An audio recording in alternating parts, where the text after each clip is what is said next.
बहुत बहुत स्वागत है। मैं हूं दिवाकर विक्रम सिंह। कल 6 फरवरी है और 6 फरवरी के दिन हर उस एक भारतीय के मन में एक बड़ी आशंका और परेशानी है कि आखिर में 6 फरवरी के दिन क्या होगा। और पिछले 71 दिनों से, या आप कह लें कि 71 दिनों से अधिक, जो स्थिति पूरे भारत में बनाने की कोशिश की गई है, उसकी एक झलक कल दिखाने की कोशिश करेंगे। मैं बार बार कहूंगा, ये किसान नहीं, ये दंगाई और दंगाइयों का ये समूह, और ये समूह जिनके निर्देशन पर ये पूरा मामला आगे बढ़ रहा है। तो 71 दिन के अंदर क्या क्या इस देश में हुआ है किसान आंदोलन के नाम पर, वो सब तो आप लोगों ने देख लिया। लेकिन एक बड़ा डेवलपमेंट है कि 6 फरवरी को पूरे देश में 12 बजे से लेकर के 3 बजे तक चक्का जाम तो करने की बात कही गई है। लेकिन इसके जो आका हैं, जो इस समय फिलहाल पर्दे पर वही नेता हैं, जो भी कह लीजिए आप, नेतृत्व करता है, वही सर्वे सर्वा है किसान आंदोलन के, राकेश टिकैत, जिस व्यक्ति को मैं मानता हूं कि वो आरोपी है देशद्रोह देशद्रोह करने का। तो उस आरोपी की तरफ से एक बात कही गई है, उसमें राजनीति, डर, दोनों भाव दिखता है। और इस तथाकथित सो कॉल्ड फॉर्मर प्रोटेस्ट की जो धार है, जो इसकी पकड़ है, जो इसकी रफ्तार है और जो इसकी दिशा है, उसको बयां करती है। राकेश टिकैत ने कहा कि पूरे देश में चक्का जाम किया जाएगा, लेकिन उत्तर प्रदेश और उत्तराखंड के लोगों को चक्का जाम नहीं करने के लिए उन्होंने कहा है। उन्होंने इसका एक कारण बताया है, और वो कारण जानना आपको जरूरी है, और तब आप समझेंगे कि राकेश टिकैत को अपने औकात का पता चल चुका है। और राकेश टिकैत के पीछे लगी उन शक्तियों को भी 6 फरवरी के दिन उनकी कलई एकदम न खुल जाए और इस आंदोलन की जो दशा और दिशा दिख रही है वो पूरी तरह से, एक तरह से धराशाही न हो जाए, इसके लिए उन्होंने ये बयान दिया है। और इस बयान में स्पष्ट तौर पर कहा है कि हमें पूरी सूचना है, ये राकेश टिकैत की बात है, उनके मुताबिक उनको पूरी सूचना है कि अगर उत्तर प्रदेश उत्तराखंड में चक्का जाम चलेगा तो वहां पर बहुत बड़े पैमाने पर हिंसा हो सकती है। बड़ा सवाल है, हिंसा ही करवाना है जब सड़क पर, तो हिंसा से इतना राकेश टिकैत को डर क्यों लग गया? समझिए इस बात को। देखिए, एक सबसे बड़ी बात यह है कि राकेश टिकैत उत्तर प्रदेश से आते हैं, और पश्चिमी उत्तर प्रदेश में जो कुछ भी इस समय माहौल है, वो अब लोग समझ, पूर्वी उत्तर प्रदेश की तो बात ही छोड़ दीजिए और उत्तराखंड की बात छोड़ दीजिए, पश्चिमी उत्तर प्रदेश में जहां तक राकेश टिकैत की पकड़ है, राकेश टिकैत अब ये समझ चुके हैं कि एक आम किसान जो वास्तव में रबी की फसल के कटाई और उसके संदर्भ में सारी बातें सोच रहा है और अगले फसल की प्लानिंग कर रहा है, वो अब इससे इतना उकता चुका है कि वो अब पूरी तरह से साथ देने वाला नहीं है। देखिए, पंचायतों में आना और पंचायतों में भीड़ बना करके उस पर कोई बात पर सहमति दे देना और बात है, और राकेश टिकैत एंड कंपनी और उनके पीछे लगी तमाम विपक्षी पार्टियों की जो चाहत है कि किसान आंदोलन का जो स्वरूप है, वो किसानों का रेला गाजीपुर बॉर्डर, टीकरी बॉर्डर और सिंघू बॉर्डर पर बना रहे। तो गाजीपुर बॉर्डर को पूरी तरह से हरा भरा करने के लिए उत्तर प्रदेश और उत्तर प्रदेश के किसानों पर बहुत कुछ राकेश टिकैत निर्भर कर रहे थे। लेकिन पिछले 2-4 दिनों से, 26 जनवरी के बाद से, और रोने धोने का नाटक करने के बाद जब वो एकाएक पूरे देश के किसान नेता बना दिए गए, तो उनकी एक समझ बन गई कि वो नेता तो बन गए, लेकिन अगर अब 26 जनवरी का कोई दूसरा कांड दोहरा दिया जाएगा तो बिल्कुल साफ हो जाएगा कि राकेश टिकैत को सड़कों पर अराजकता, उन्माद और आतंक फैलाने का एक बड़ा ठेका दे दिया गया है। तो राकेश टिकैत को यह भी डर लग रहा है कि कार्रवाई तो उनके खिलाफ होनी है, और अब एक स्थिति पर जो अपनी इज्जत बचा ले गए हैं, उस इज्जत पर बट्टा न लगे, इसलिए उत्तर प्रदेश और उत्तराखंड में वो अ, नहीं चाहते कि आंदोलन हो। लेकिन बड़ा सवाल है कि क्या राकेश टिकैत के कहने पर ये पूरा किसान मान रहा है? मैं आपसे बार-बार ये कह रहा हूं कि पश्चिमी उत्तर प्रदेश के 3-4 जिलों को अगर छोड़ दिया जाए तो राकेश टिकैत अभी भी, हालांकि 26 जनवरी के बाद इस अराजकतावादी उन्मादी व्यक्ति को कुछ लोग जान गए हैं, लेकिन अभी भी पूरे उत्तर प्रदेश में और उत्तराखंड में इस कदर ये नहीं जाने जाते जैसा ये शो कर रहे हैं। तो ये समस्या ये थी कि उत्तर प्रदेश उत्तराखंड में कहीं इनकी पूरी कलई न खुल जाए, पहली बात। दूसरी बात, जो इनके पीछे की रणनीतिकार है, उनकी नजर में पूरे देश में इस आंदोलन को फैला करके ये देखा जाए कि क्या वास्तव में केंद्र सरकार के खिलाफ ये माहौल पूरे देश में बन चुका है या नहीं। देखिए, ये 6 फरवरी के दिन जो चक्का जाम किया जा रहा है, इसपे दो प्राप्तियां करना चाहती हैं विपक्षी पार्टियां। वो शक्तियां जो इस आंदोलन के बहाने इस केंद्र सरकार को पूरी तरह से एकदम स्टैग्नेंट कर देना चाहती हैं, एक तरह से ठप कर देना चाहती हैं, उनकी रणनीति यह है कि पूरे देश में ये आंदोलन फैल चुका है। क्योंकि अभी भी ये कहा जा रहा है कि आंदोलन तो 2.5 प्रदेशों का है, और ये सच भी है। और उन 2.5 प्रदेशों के भी जो असली और वास्तविक किसान है, वो कितना इनसे ताल्लुक रखते हैं, कितना इनके साथ जुड़े हुए हैं, उसकी कलई खुलती जा रही है धीरे धीरे। बार बार इस देश की जनता जो कुछ भी भीड़ में राकेश टिकैत को और अन्य किसान नेताओं को वही बात दोहराते हुए देख रही है, उससे देश की जनता प्रभावित नहीं होने वाली है।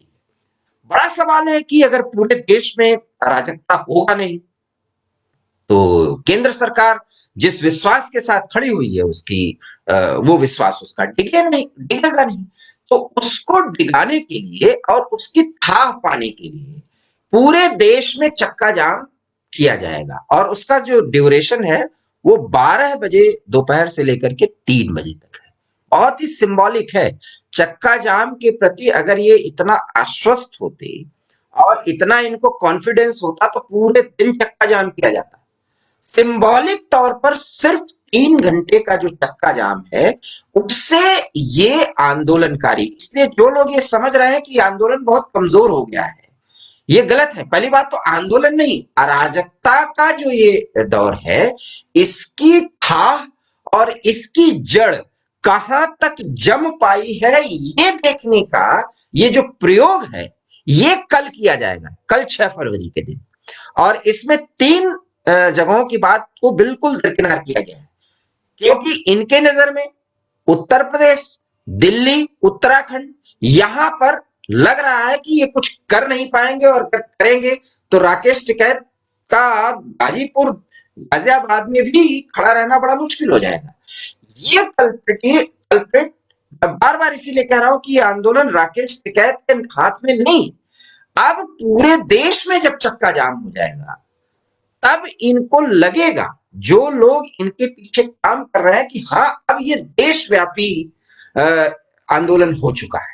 और देशव्यापी आंदोलन अगर इनकी नजर में वो सफल माना जाएगा, उसके बाद असली गेम खेलने की कोशिश करेंगे, जिसकी कोई तारीख ये देंगे।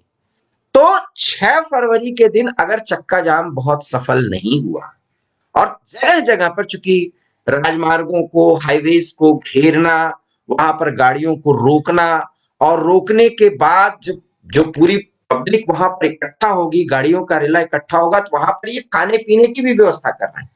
एक बड़ा सवाल है, आप सब अगर इस देश के नागरिक हैं, सामान्य नागरिक हैं, तो इस बात को समझिए कि अगर चक्का जाम के दौरान हाईवेज पर पूरा जाम हो जाता है, तो 3-4 घंटे के अंदर इनकी वो वॉलंटियर्स की जो व्यवस्था है, उसके तहत ये खाना भी खिलाएंगे लोगों को, परेशानी भी जो पैदा हो रही है उसको कम करने की कोशिश करेंगे। मतलब इसमें सिंपैथी गेन करने की कोशिश की जा रही है, और उस परेशानी से पब्लिक के अंदर जो नाराजगी है, उस मूड को भापने के लिए ये सारा चीज किया जा रहा है।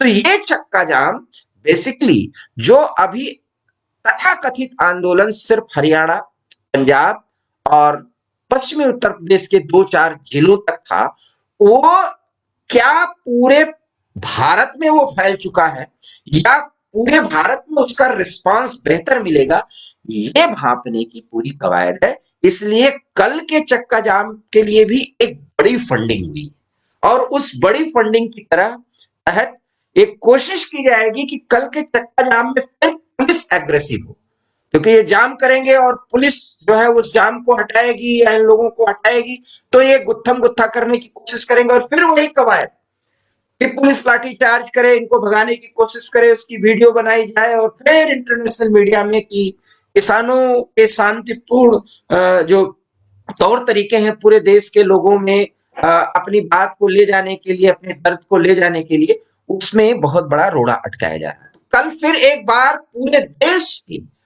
पुलिस के लिए एक बड़ा चैलेंज होगा, लेकिन बड़ा सवाल है कि इसमें चूंकि राजनीति जुड़ी हुई है, हर एक राजनीतिक पार्टी जो कि मोदी विरोध की पूरी धार जो है इसी में बना देना चाहती है और सरकार को पंगु कर देने पे तुली हुई है। और संसद में आप देख भी रहे हैं, चर्चाएं चल रही है, लेकिन उसका कोई मतलब नहीं, क्योंकि उनको मानना ही नहीं। मानना इसलिए नहीं है कि आपको कानून वापस लीजिए और कोई बात करनी नहीं। एक भी सांसद इस कानून, तीनों कृषि सुधार कानूनों के कोई भी खामियां नहीं गिना पा रहा है, जबकि इनको पता है कि मंडियों को एक्सपेंड करने के लिए प्रधानमंत्री मोदी ने बहुत बड़ा कदम उठाने का निर्णय ले लिया। इसके साथ ही एमएसपी पे कोई बात ये कर नहीं सकते, क्योंकि 1.5 गुने से ज्यादा एमएसपी मिल रही है।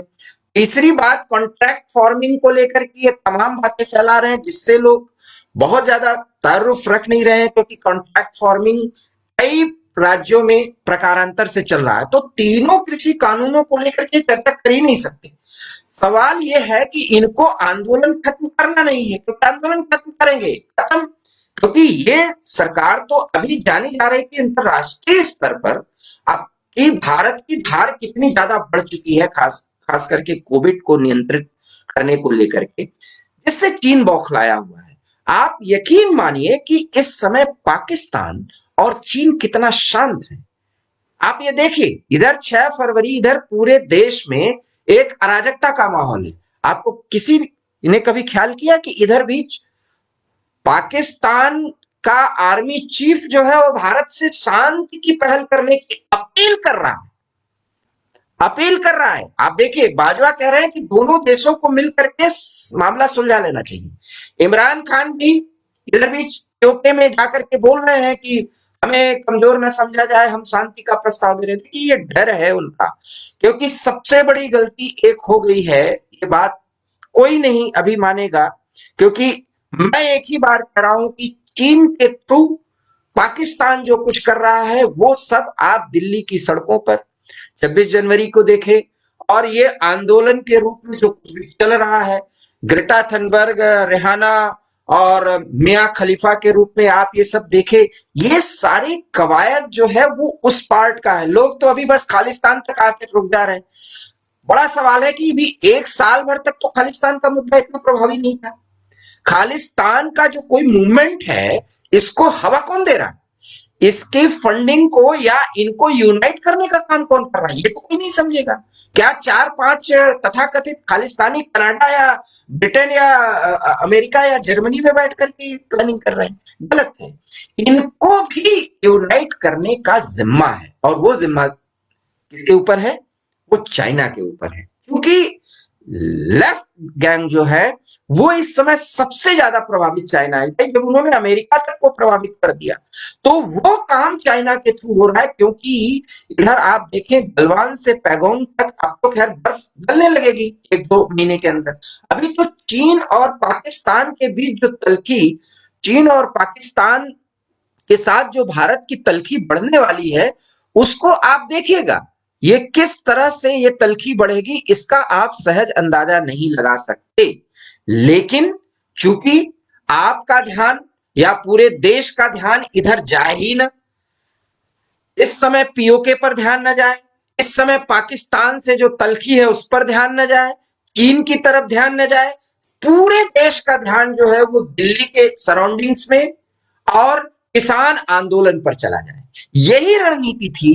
इस रणनीति पर चीन ने बहुत काम किया है और चीन की जो योजना है वो भारत को अगले 6 महीने के अंदर इस कदर आंतरिक मामलों में उलझा देने का है कि भारत चीन और पाकिस्तान को लेकर के बॉर्डर पर जो योजना बना रखी थी, टू फ्रंट वॉर को लेकर के जो हमारे सेना की पूरी तैयारी हो चुकी थी, उसकी धार को बंद कर देना, यह है रणनीति।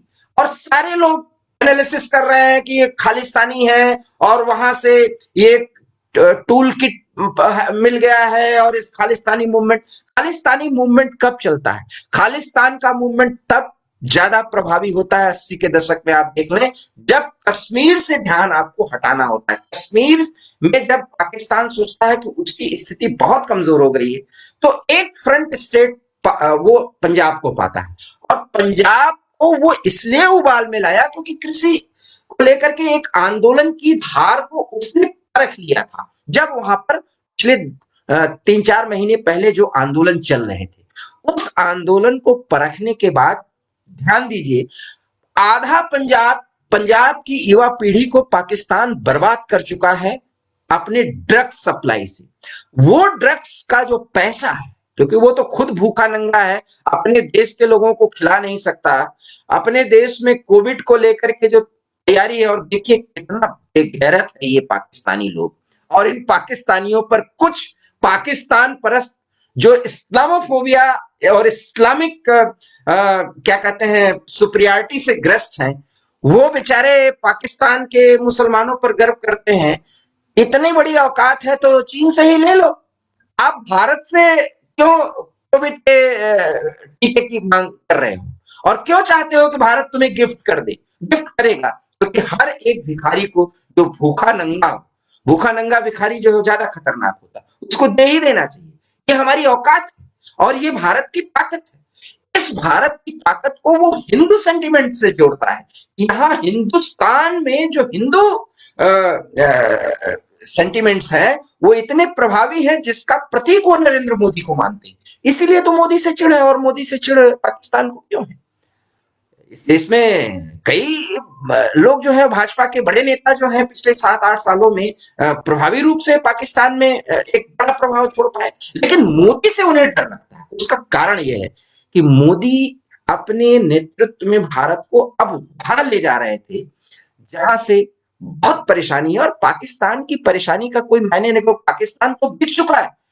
पाकिस्तान ने गिलगित और बाल्टिस्तान को गिरवी रख दिया है। ये आपको कुछ दिनों बाद पता चलेगा। बार बार ये कहता हूं कि वहां पर जो भारत की नजर थी, उस नजर से उस जगह से ध्यान हटाने के लिए कि इंटरनेशनल मीडिया का या भारत की बात जो है वो अंतरराष्ट्रीय स्तर पर पीओके को लेकर के ज्यादा प्रभावी ना हो जाए, इसलिए आंतरिक स्थिति भारत की इतनी गड़बड़ कर दो कि भारत उसी में उलझ कर रह जाए। और उसको उलझाने में कुछ समय के लिए चीन और पाकिस्तान अभी सफल हो रहे हैं, लेकिन इमरान को डर इसलिए लग रहा है, इसलिए आज भी वो जो जाकर के पीओके में बयान दे रहे हैं कि हमारे शांति प्रस्ताव को हमारी कमजोरी न समझी जाए। क्यों इमरान को यह बात लग रही है? आप समझिए, जब आईएसआई या चीन की मिलिट्री इंटेलिजेंस और आईएसआई ने मिलकर के भारत में कांड करा ही दिया है, तो उनको परेशानी क्यों? उनको तो बैठ करके मजा लेना चाहिए। उनको डर है, ये समझिए, उनको डर इस बात का है कि एक गलती और उस गलती के बाद भारत जो करेगा उसका उन्हें सहज अंदाजा है, और उसको पुख्ता करने के लिए, क्योंकि भारत जब तक इस किसान आंदोलन या इस तरह की जो योजना है कि आंदोलनों में उलझा के भारत को रखो, जब तक ये चलता रहेगा तब तक भारत, चीन और पाकिस्तान अपने गठजोड़ को, सैन्य गठजोड़ को, रणनीतिक रूप से उनका जो फ्रंट लाइन एलओसी पे गठजोड़ चल रहा है उसको बहुत पुख्ता कर दें। हालांकि जानकारी के लिए आपको बता दें, हमारी सेना फ्रंट पर पूरी तरह से तैनात है और पूरे रणनीतिक रूप से जिस तरीके से प्रोएक्टिव मोड में है वो सहज समझा जा सकता है, और ये डर उनको सता रहा है। लेकिन सेना तो हमारी हमेशा से है, उसकी ताकत पर हमें भरोसा है, लेकिन सेना को जो बूस्ट देने वाली है वो है नेतृत्व, जो दिल्ली में बैठती है। उस पूरे नेतृत्व को इतना उलझा के रख दो आंतरिक मामलों में, और वो भी किसान जैसा मुद्दा, जिससे ये ऐसा कोई प्रोएक्टिव डिसीजन ले ही ना पाए। क्योंकि मैं बार बार कह रहा हूं, और पिछले 5-7 महीने से आप हमारे फेसबुक प्रोफाइल पर, हमारे YouTube channel heart talk India पर जाके देख सकते हैं, एक एक वीडियो पर जो मैंने बात कही थी, क्योंकि पाकिस्तान और चीन के साथ सीमित ही सही, लेकिन एक युद्ध जैसी स्थिति बनना तय था, और उससे ध्यान हटाने के लिए एक बढ़िया मौका मिला एक किसान आंदोलन के रूप में। और ये किसान आंदोलन की जब धार पंजाब में देखी, तो फिर वहां पर उस गैंग को एक्टिव किया है चीन के इशारे पर, क्योंकि चीन ने दिमाग दिया पाकिस्तान को कि इस गैंग को कैसे एक्टिव करना है, और वहां पर फंडिंग का इस्तेमाल किसान आंदोलन के लिए क्यों कैसे करना है, क्योंकि चीन चाहता है कि किसान आंदोलन सालों साल चले, और एक आंदोलन खत्म हो, उसके खत्म होते ही सीए या इससे जुड़े और कुछ आंदोलन जो है वो कर दिए जाए, उनको एक्टिवेट कर दिया जाए। ये जो योजना है, उस योजना में फिलहाल वो लग रहा है कि वो सफल नहीं हो पा रहे, क्योंकि जिस स्पष्ट इरादे के साथ, पूरे भरोसे के साथ सरकार ने अब संकेत दे दिया है कि किसी भी कीमत पर तीनों कृषि कानून वापस नहीं लिए जाएंगे। आप सहज अनुमान लगाइए कि भारत के प्रधानमंत्री मोदी को यह भरोसा और विश्वास क्यों है। कोई राजनीतिक पार्टी अगर निहित स्वार्थ सोचती, अगर उसका नेता सोचता, तो कानून वापस ले लेता। कई तरीके होते हैं, कानून वापसी नहीं होगी, बराबर मैंने कहा है, वापसी हो ही नहीं सकती। क्यों? क्योंकि ये देश का भरोसा है, और भाजपा का जो संगठन है और संघ परिवार की जो पूरी पकड़ है, कैडर के स्तर पर, बूथ के स्तर पर, एक एक बूथ की रिपोर्टिंग है कि देश कृषि कानून को लेकर मचाए गए उत्पाद और इस तरह से लंबे दौर तक चलाए जाने वाले तथाकथित आंदोलन को लेकर के बहुत नाराज है, और पूरा देश चाहता है कि इस आंदोलन को किसी भी कीमत पर कुचला जाए। लेकिन अगर कुचला जाएगा तो आप देख रहे हैं, पता नहीं कितने थनबर्ग आ जाएंगी, कितनी मियां खलीफा आ जाएंगी, पॉर्न फिल्म बनाने से छुट्टी मिली तो ये काम शुरू हो जाएगा। इसलिए प्लीज, आप जो कनाडा के कुछ खालिस्तानी चंद टैक्सी ड्राइवर टाइप के खालिस्तानियों पर अगर आप सोच रहे हैं, ये उनका खेल नहीं है, ये उसके एक पार्ट है। उस पार्ट को अदा कर रहे हैं जो आपको दिखता है खालिस्तानी मूवमेंट। पंजाब में खालिस्तान का तो मूवमेंट चला था 20 साल, क्या कर लिया? दबाया गया ना, इस देश के पुलिस ने, इस देश की जनता ने क्या, और हमारे एक प्रधानमंत्री को भी खोना पड़ा। खैर, राहुल गांधी को ये पता भी नहीं होगा, वो बेचारे जब सिंघू बॉर्डर को जब शंभू बॉर्डर बोलते हैं, तो खैर उनकी बात ही छोड़ दीजिए। मैं राहुल गांधी पर पता नहीं क्यों बात भी नहीं करना चाहता ज्यादा, क्योंकि फिर वो हंसी मजाक हो जाएगा, वो समझ के परे।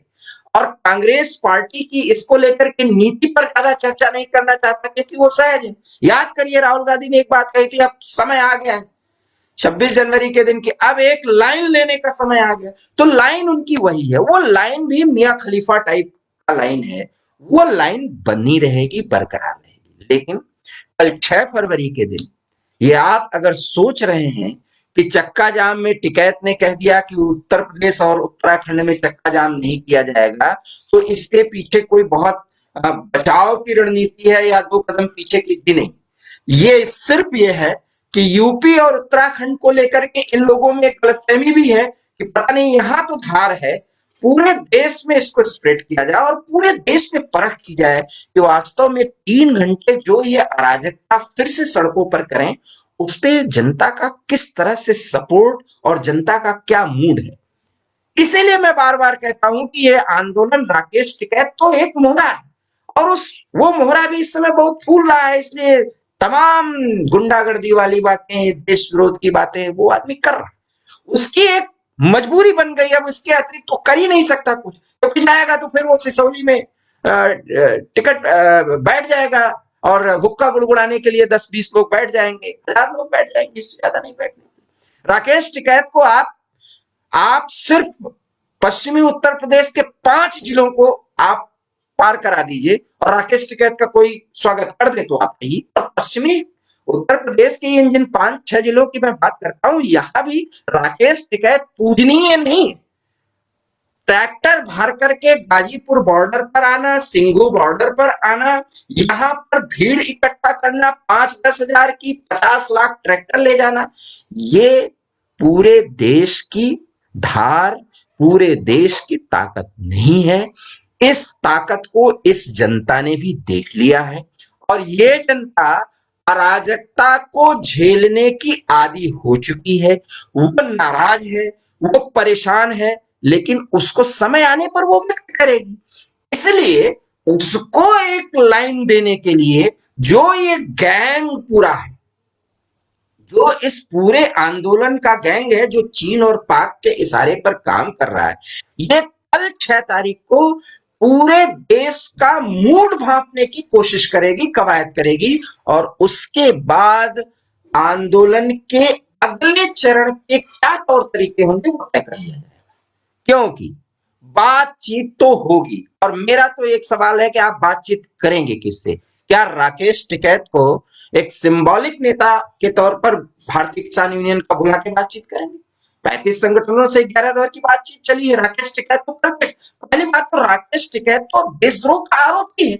अगर उस व्यक्ति से बात करेंगे, सरकार की साख पर बट्टा लगेगा, देश की नाराजगी होगी। इसलिए अब तो यह है कि बात इससे किया जाए और बात किया भी जाए तो इतनी गुत्थम गुत्था हो गई क्योंकि राकेश टिकैत तो बन गए हीरो और जितने बेचारे दर्शन पाल और राजू आना और जितने चढ़ूनी, अब ये सब परेशान है कि भैया हमारी तो नेतागिरी ही खत्म हो गई है।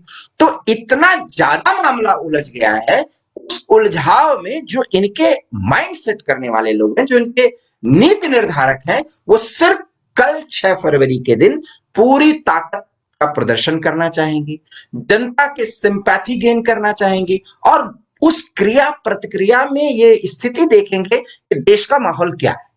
ये देश का मूड भांपने की जो कवायद कल 6 फरवरी को है, मैं इस पर फोकस कर रहा हूं। मैं ये नहीं कह रहा हूं, इस पर ज्यादा जोर नहीं दे रहा हूं कि ढेर सारी बातें हो रही हैं कि टिकैत अपनी औकात समझ में आ गई है, उत्तर प्रदेश उत्तराखंड में अपनी औकात जान गए हैं या अब उनको किसान नहीं मिल रहे हैं। ये सब हम गलतफहमी में भी जा सकते हैं क्योंकि ये राकेश टिकैत का आंदोलन होता या इन 30-35 संगठनों के किसानों का आंदोलन होता, तब आप ये बात कहते।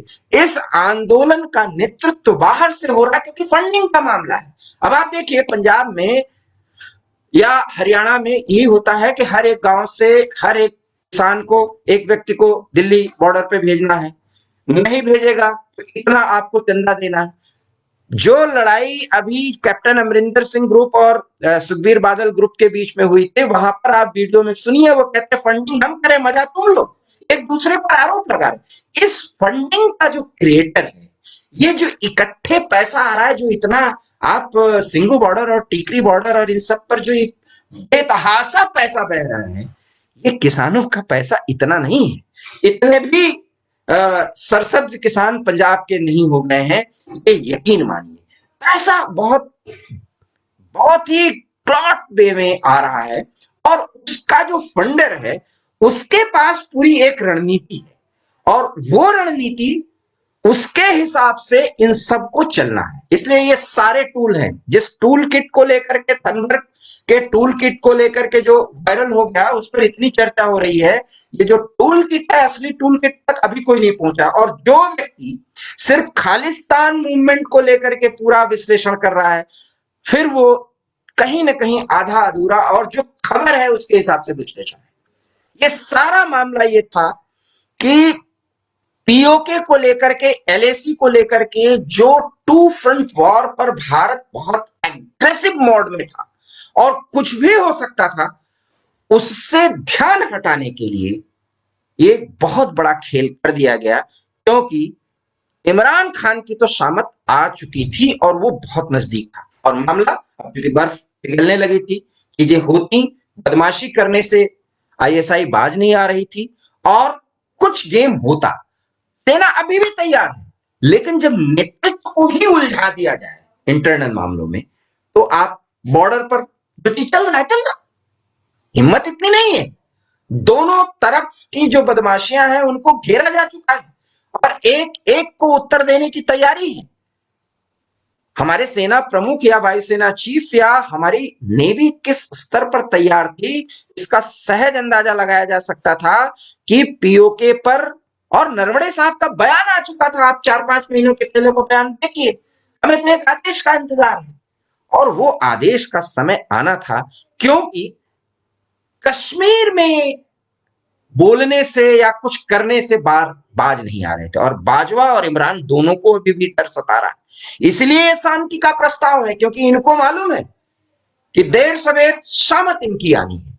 खेल ये है, और इस खेल को समझने की बजाय अगर हम पूरा 30-35 संगठनों का आंदोलन और इसमें खालिस्तानी मूवमेंट पर हम ज्यादा चर्चा करते हैं, हम सीधे सीधे पंजाब को एक अशांत स्टेट बना के मान लिया, हमने मान लिया कि यहां खालिस्तान मूवमेंट है, जिस मूवमेंट का कोई वजूद ही नहीं, उस पर हम चर्चा कर रहे हैं।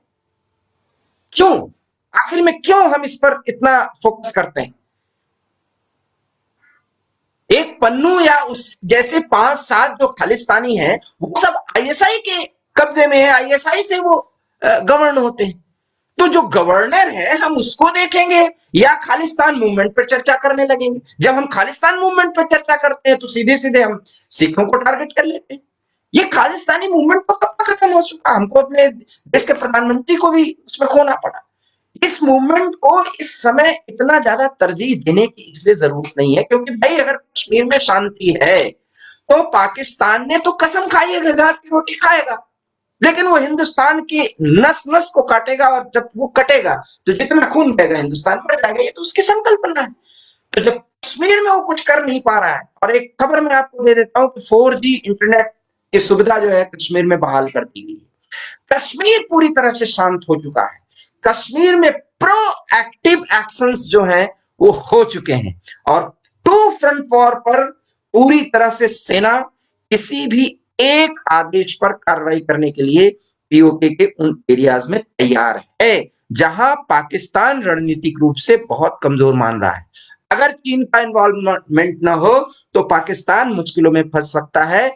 इसका एहसास जनरल बाजवा भी कर चुके हैं, इमरान कर चुके हैं, जो है आज इमरान पीओके में जाकर के शांति के प्रस्ताव की बात कर रहे हैं, और ये कह रहे हैं कि हम तो अल्लाह के बंदे हैं, हमको कोई नहीं डरा सकता।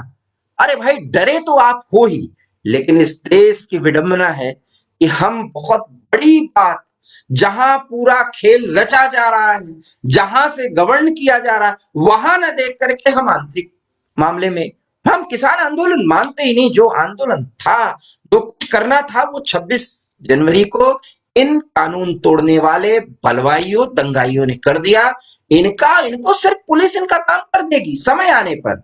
और अभी जो खाप पंचायतें हो रही हैं, इसको होने दीजिए भाई। खाप पंचायतों में अगर इस देश का जाट समाज, सिख समाज जो है, वो अगर चाहता ही है कि भारत की इस तरह से बदनामी हो तो क्या है, जबकि वो करा नहीं रहा है, बहुत नाराजगी है यहाँ पर। लेकिन यही तो प्रोजेक्शन पाकिस्तान और चीन चाहते हैं कि ऐसा हो। इसलिए खालिस्तान आंदोलन को लेकर के जब हम बड़ी चर्चा करते हैं कि कनाडा में बैठा और वहां पर एक व्यक्ति है जिसने थनबर्ग से संपर्क किया, जिसने रेहाना से संपर्क किया, बहुत हल्की बातें हैं ये, बहुत ही सतही विश्लेषण है। ये तो है ही। और ये किसके इशारे पर, जब आपने दे दिया ना एक पैसेज, दर्शन करने जाते हैं, और जब वो पूरा कॉरिडोर खुल रहा था ननकाना साहिब का, तब आपने नहीं सोचा था कि पाकिस्तान, इसमें तो वो माहिर है ना कि ये सब वो करेंगे, और वो कर रहे हैं, इसमें घबराने की क्या जरूरत है? और अगर घबराहट है तो पंजाब के लिए हमने लड़ा ना, ये देश ही लड़ा था। तो 1984 का दंगा देखा गया, सिख आज जिस कांग्रेस पर इतना लटू हुए हैं, उनका भी कारनामा देखा था, मैंने आंखों से देखा है। उस समय मैं स्टूडेंट था, मैं देहरादून में था, मैंने बहुत नजदीक से देखा है कि सिखों की नाराजगी कांग्रेस के प्रति कितनी थी। और आज उन्हीं कांग्रेस के कुछ पद पिपासु लोगों के टूल बन रहे हैं सिख भाई। खैर, समय आने पर वो समझेंगे, क्योंकि समझेंगे नहीं तो ये देश 135 करोड़ लोगों का है। इसमें से कोई भी समुदाय अगर गलत फहमी में आकर के और भारत को डिगा देने की कोशिश को, चाहे वो हिंदू हो, सिख हो, मुस्लिम हो, ईसाई हो, कोई भी, अगर वो ये सोच लेता है वो गिरा देगा, तो इसकी बहुत बड़ी भूल है। क्योंकि 135 करोड़ देश की जनता का जो भरोसा है कि भारत को कोई तोड़ नहीं सकता, न कोई गिरा सकता है। भैया ये आंदोलन, जिसे मैं आंदोलन मानता नहीं, ये अभी चलेगा, ये अभी खत्म होने वाला नहीं। ये बड़ी बात ये है कि बात किससे की जाए। अगर टिकैत से ही बात करनी है तो वो व्यक्ति जो लाठी पिला करके, तेल पिला करके लाठी मंगवा रहा था, अगर उस बलवाई दंगाई नेता से अगर आप बातचीत करना चाहते हैं तो फिर सरकार के साख पर बहुत बड़ा सवाल उठेगा। इसलिए अभी तो यह तय करना है कि बात किससे करनी है और बात करनी भी है या नहीं, क्योंकि उस सारा कुछ तो 11 दौर की बातचीत में क्लियर कर दिया गया। कानून नहीं खत्म हो सकता जब यही सारा लब्बो लुआब है। उसके बीच में आप सारी बातें कर लीजिए कि यहाँ पर ये हो रहा है, अब सिख जो है या हरियाणा के जो किसान हैं या पंजाब के किसान हैं या पश्चिमी उत्तर प्रदेश के किसान हैं वो नाराज हो रहे हैं, अब नहीं जाएंगे हैं, फिर भी टिकैत अभी जमा रहेगा, क्योंकि टिकैत एक पेड़ बहुरूपिया जो पद पाने की आकांक्षा रखता है, ये अभी अपना बहुत खेल दिखाएगा और इसको एक गलतफहमी हो गई है, उस गलतफहमी का शिकार है। इसलिए तब तक देश में अशांति और अराजकता का दौर देखकर आपको सिर्फ और सिर्फ दिल महसूस के बैठना होगा, इंतजार करना होगा उस समय का जब टिकैत और टिकैत के पीछे लगे लोगों को लोकतांत्रिक ढंग से जवाब देना होगा, और जिसकी पहली परीक्षा बंगाल के चुनाव में दिख जाएगी। और उसका परिणाम क्या होगा ये मैं अभी से कह रहा हूं, आने वाले समय में देख लेंगे। लाइव में इतना ही। अगर आपको लाइव पसंद आया हो तो प्लीज हमारे इस वीडियो को लाइक करिए, शेयर करिए और हमारे YouTube channel heart talk India पर जाकर के प्लीज प्लीज उसे सब्सक्राइब करिए। मित्रों, इस समय सोशल मीडिया पर देश विरोधी तत्वों की बाढ़ आ गई है। उनके तमाम पोस्ट, उनकी तमाम बातें अगर आप देख करके खुश हो रहे हैं, सुन रहे हैं और उससे संलग्न कर रहे हैं अपने आप को, तो ये बहुत बड़ी भूल कर रहे हैं। आने वाले समय में आपको पता चलेगा जब इस पूरे आंदोलन की पूरी परत खुल जाएगी, और जिसके बारे में मैं पिछले 4 महीनों से उसी बात को हर एक वीडियो में, हर एक मुद्दे के विश्लेषण में जरूर बोल देता हूं, ताकि आपको याद रहे कि ये आंदोलन जिस हिसाब से खड़ा किया गया है, कई साम्राज्यवादी शक्तियां भारत की ताकत से डर चुकी थी। इसलिए मोदी सरकार को उलझा करके, फंसा करके, आंतरिक मामलों में खड़ा करके इस तरह से परेशान कर देने की है, इस तरह से अराजकता मचा देने की है कि लगे कि भारत पूरी तरह से बिखर गया है। अगर आप यही देखना चाहते हैं, यही सुनना चाहते हैं, तो फिर आप सोशल मीडिया के उन तमाम दुष्प्रचारों पर आगे बढ़िए, अन्यथा हमारे जैसे छोटे आदमी लोगों की बात भी सुनिए और प्लीज प्लीज इसे लाइक करने के साथ शेयर करिए, अन्यथा आपकी मर्जी। जय हिंद।